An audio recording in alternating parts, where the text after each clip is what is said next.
beautifully miserable day, perfect for moving bees. So I pulled the trigger and I'm gathering them up. I'm gonna start with my nukes, the most awkward ones to move around. I won't have my shed ready until probably Wednesday, until the guys get out of there. But I'm gonna have a couple truckloads full and ready to go the moment they are done, the moment that refrigeration can be turned on and I can turn those lights off. So it's supposed to be like, I was gonna stock up my pad, but it's at temperatures, could be 10 degrees, 9 degrees, sunny through the day, and they're up and flying, and there's no use. So they're better off just sitting on the ground. But I want to get my work done because I'm impatient as heck. So I'm going to load up this truck and I'm going to load up the CV and park them in our machine shed, close the door. So it's not going to be right dark, but it's going to be cold in there, and should be able to keep them nice and tight. So I'm going through these nukes and I'm seeing decent little clusters.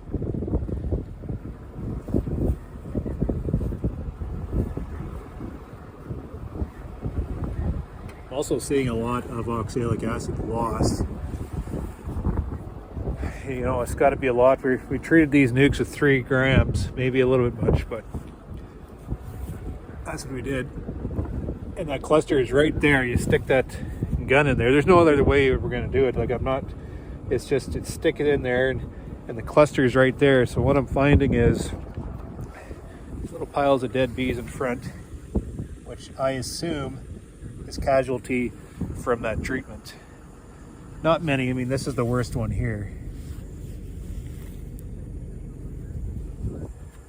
Just a scattering in front of the entrances. So I don't know if we can find a better way to, blast that acid in, because it's a hot vapor. It's a hot acid vapor being blown into these colonies. Somehow we can minimize that loss somehow. I don't know. These boxes are a little bit smaller. Maybe I should have cut back on the 3 grams and maybe gave them a 1 gram or a 2 gram at a time, because they are smaller units. I don't know. It just seems that 3 grams is what it takes. So I guess a little bit of casualty has to be expected when you're trying to treat for mites. And now I can't find any little piles. They're more pronounced when the colonies were in place.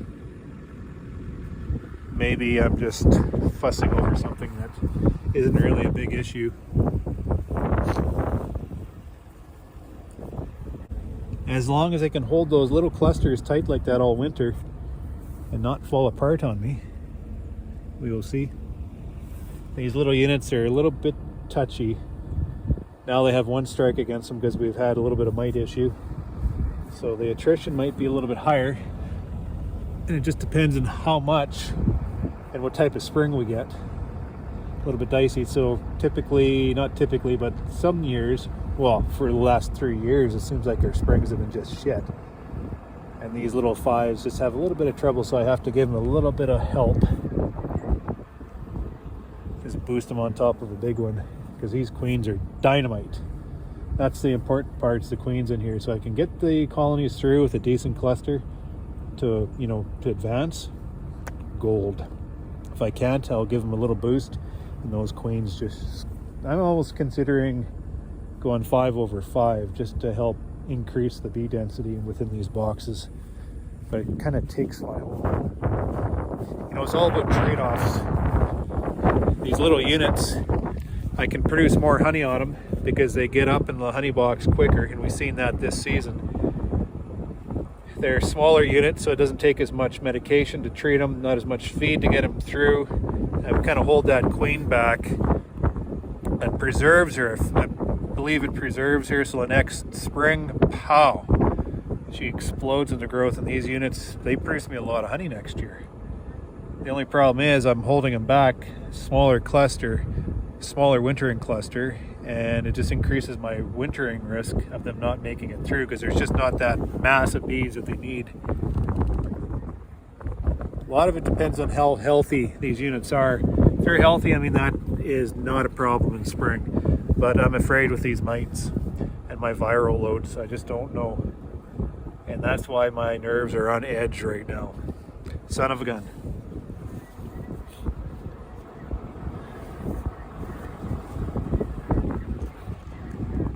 Oh yeah, the clusters. Decent little compact clusters. So I don't know. We'll put them in and we'll see what comes out. Never really sure what I'm seeing. Just trying to put pieces together. It's just, this business is so damn frustrating. But I'm seeing nice little clusters.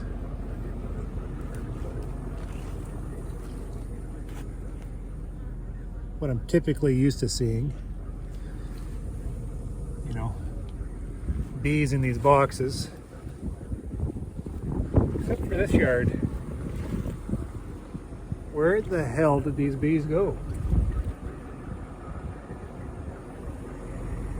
There's a cluster there, there's no bees there, no bees there, no bees there, no bees there, there's a cluster there. And the weird thing about it is, this yard was a part of 100 that I put together, and I took half of those bees away, which are these bees. I'm seeing lots of bees in these boxes here. Cluster, no bees there. Cluster. Just, there's bees in these boxes from the same yard, not this yard. The only thing I can really make sense of is the only difference was this yard was left with blooming canola across the road. You know, some of that late stuff that blooms late in the season. And they were actively bringing pollen in. Didn't think too much of it. That's the only thing I can come up with, because the same bees, the same queens, the same everything is good. When I moved these girls out, was it 3 weeks ago or something like that, into my holding yard here, just because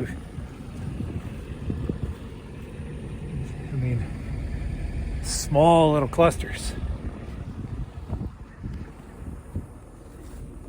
There should be big hanging clusters of bees like that.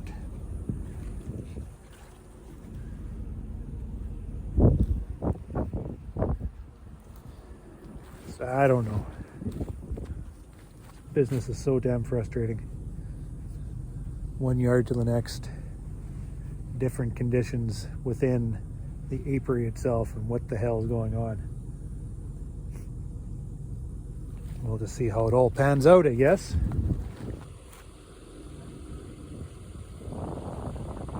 Just got me baffled.